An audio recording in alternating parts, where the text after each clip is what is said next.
Good evening guys at the rate of बोल बम बम। आज छठ पूजा पर आपका हार्दिक अभिनंदन करता रहेगा। आज मैं छठ के बारे में जानना चाहता हूँ, चूँकि आज संयोग ऐसा है कि आज जैसे मैं घाट पर आया मुझे सुबोध भैया का पुनः दर्शन हो गया और मैं चाह रहा हूँ कि इनकी जो विद्वता है और जो इन्हें जो जानकारी है वो हम सब लोग के बीच में डिस्ट्रीब्यूट करें। और हमारे सामने सुबोध भैया उत्तरायणी गंगा के किनारे छठ पूजा के अवसर पर। सुबोध भैया, छठ पूजा के बारे में आप क्या बताना चाहेंगे? ये देखिए, चैती छठ के बारे में हम लोगों ने जो सुना है, बचपन से सुना है, हमारे दादा दादी ये कहा करते थे कि ये बहुत पौराणिक कथाओं से जुड़ा हुआ है। इन्हें माता सीता ने किया था चैती छठ का, और चैती छठ को द्रौपदी जी ने भी किया था। और कर्ण के बारे में तो सारी दुनिया जानती है। ये ऐसे भी ये अंग क्षेत्र है, तो अंग क्षेत्र में इसका प्रचलन बहुत ज़्यादा रहा है। और इनकी एक राजा से भी पौराणिक कथाएं जुड़ी हुई है। आप इस चैती छठ के बारे में जानना चाहते हैं तो यमुना जी का जन्म दिवस के रूप में भी इन्हें जाना जाता है।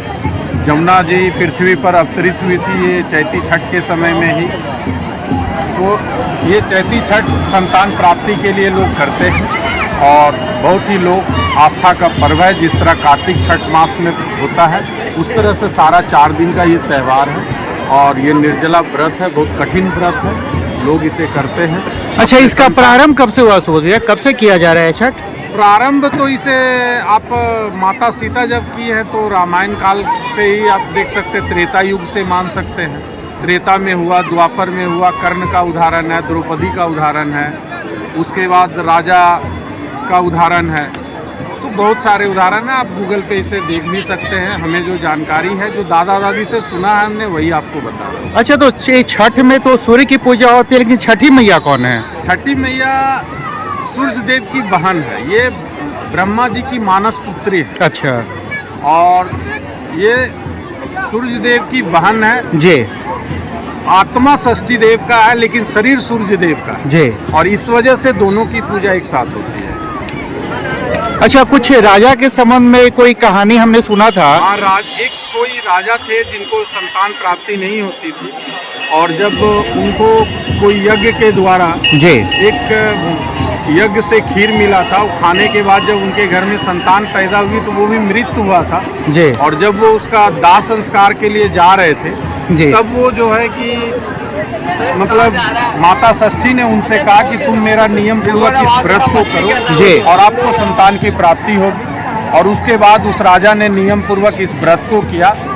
जैसे पहले दिन नहाय खाए होता है, दूसरे दिन खरना का त्यौहार होता है, आज जो तीसरा दिन है डूबते हुए सूर्य को अर्घ्य दिया जाता है, और कल सुबह उगते हुए सूर्य के साथ जो है वो निर्जला व्रत समाप्त करके और उस राजा को वो संतान की प्राप्ति हुई। अच्छा, तो ऐसा क्यों कि शाम में भी हम लोग अर्घ देते हैं और सुबह में भी देते हैं? ये सूर्यदेव की 2 पत्नियां हैं जी।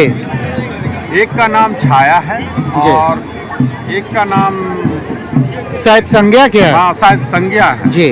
तो वो मतलब छाया का जो व्रत है वो शाम में पड़ता है जी, और संज्ञा का जो अर्घ है जी वो सुबह पड़ता है। अच्छा, इसका कोई वैज्ञानिक कारण भी है क्या? वैज्ञानिक कारण क्या कर सकते हैं, लोग उगते सूरज को तो सभी प्रणाम करते हैं, लेकिन ये एक ऐसा त्यौहार है जिसमें डूबते सूरज को भी प्रणाम किया जाता है। हाँ, लेकिन सबसे बड़ी बात जहाँ तक हमें लगता है कि सूर्य के किरण में कुछ तो होना चाहिए। सूरज के किरणों में तो बहुत कुछ है, ये तो साइंस से जुड़े हुए चीज़ है, बहुत लोग जान रहे हैं जी। सूरज में तो इतने किरण है, इतने हैं, वो शरीर के लिए जैसे विटामिन डी का उपयोग लोग बोलते हैं जी, लेकिन विटामिन डी के साथ साथ उसके किरणों में और क्या क्या है, ये तो उसके बारे में आप जानिएगा तो बहुत कुछ आपको मिल सकता है। हाँ, हमने सुना है कि शायद जो वैज्ञानिक कारण और लोगों ने बताया है कि जब हम जल अर्पित करते हैं सूर्य देव को तो उसके जल की धारा और से होकर जो मेरे आँख तक जो रोशनी आती है उससे मेरी आँख की रोशनी भी बढ़ती है। ये ऐसा 2 लोग बोलते हैं, लेकिन पता नहीं। लेकिन हमने जो छठ व्रत में देखा, अगर आप इसे हाथ जोड़ के खड़ा रहेंगे जी सूर्य के सामने, तो सूर्य की जो लालिमा है ये नदी के द्वारा जो पड़ती है, ये बिल्कुल लगता है कि आपके हाथ पे आ रही है जी। और ये एक अद्भुत दृश्य बन जाता है, एक ऐसा आस्था जुड़ जाता है इस त्यौहार से लोगों का। और अपने बिहार यूपी में तो खास करके बहुत ज़्यादा मतलब होता है, और बिहार यूपी में होने के कारण जो है कि अभी तो पूरे भारतवर्ष में धीरे धीरे मनने लगा है, जहाँ भी बिहार यूपी के लोग बसने लगे जी। हैं तो धीरे धीरे हर जगह ये त्यौहार मनाने जाने लगा है। पहले चैती छठ के बारे में लोग उतना नहीं जानते थे, लेकिन अब जो है ये सभी लोग जानने लगे हैं जी। कि रामनवमी के समय में ये 9 से 10 दिन तक जो है कि जी। माता की जो तो पूजा होती ही है, भगवान राम की भी पूजा होती है, साथ में चैती छठ की भी पूजा होती है। तो ये 9 से 10 दिन तरह तरह के पूजा जी। हैं और ये अभी का दृश्य आप देख सकते हो, फिर सुबह आकर के आप घाट पे देखोगे जी। वो एक अलग आनंद की अनुभूति आपको प्राप्त जी। होगी। लोगों का आस्था आप देख सकते हो। जी।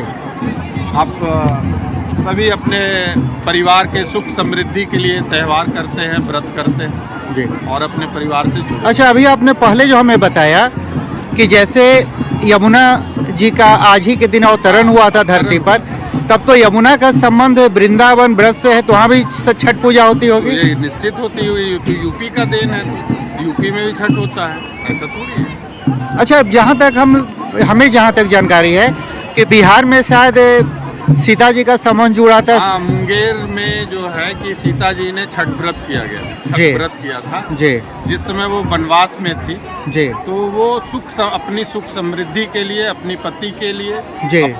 और ये इस व्रत को उन्होंने किया था कि हमारा कष्ट से निवारण है। जी। और वो जिस समय वनवास में थी तो उस समय कहा जाता है कि मुंगेर में आज भी सीता के चरण के निशान है जहाँ छठ व्रत किया गया। अच्छा, आप उन लोगों को जो आपका वीडियो देख रहे होंगे उन्हें आप क्या संदेश देना चाहेंगे?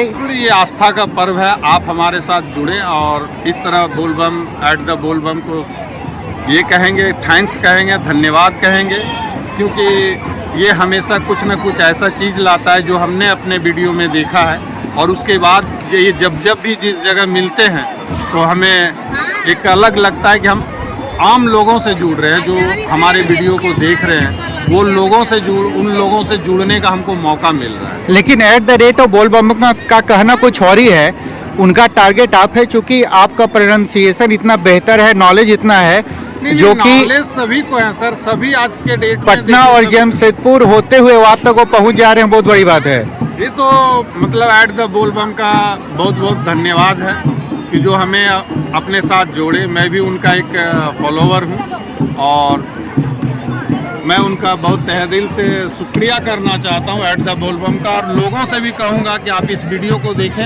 आप एट द बोलबम में कभी भी ऐसा कुछ नहीं देखेंगे जो कि आपको गलत दिखाई पड़ेगा। ये हमेशा आपको कुछ नए नए चीज़ों की जानकारी देगा और नए नए चीज़ आपके लिए ढूंढ कर लाता रहेगा। चलिए, तो आज हमारी वार्तालाप हुई सुबोध सर जी से, और जो इन्होंने कहा, पहले भी इनका मैंने बहुत सारे स्टेटमेंट लिया है और इस मामले में जो इनका प्रोनाउंसिएशन है द बेस्ट, और मैं थैंक्स कहना चाहूँगा कि इन्होंने एट द रेट ऑफ बोल बम बम के लिए अपना काफ़ी कीमती समय दिया है। गाइस, तो फिर मिलते हैं नेक्स्ट सब्जेक्ट पे नए वीडियो में। ओके, सूर्योदय के समय। सूर्योदय के समय। तो ठीक है गाइस, फिर अगले सुबह। Bye bye.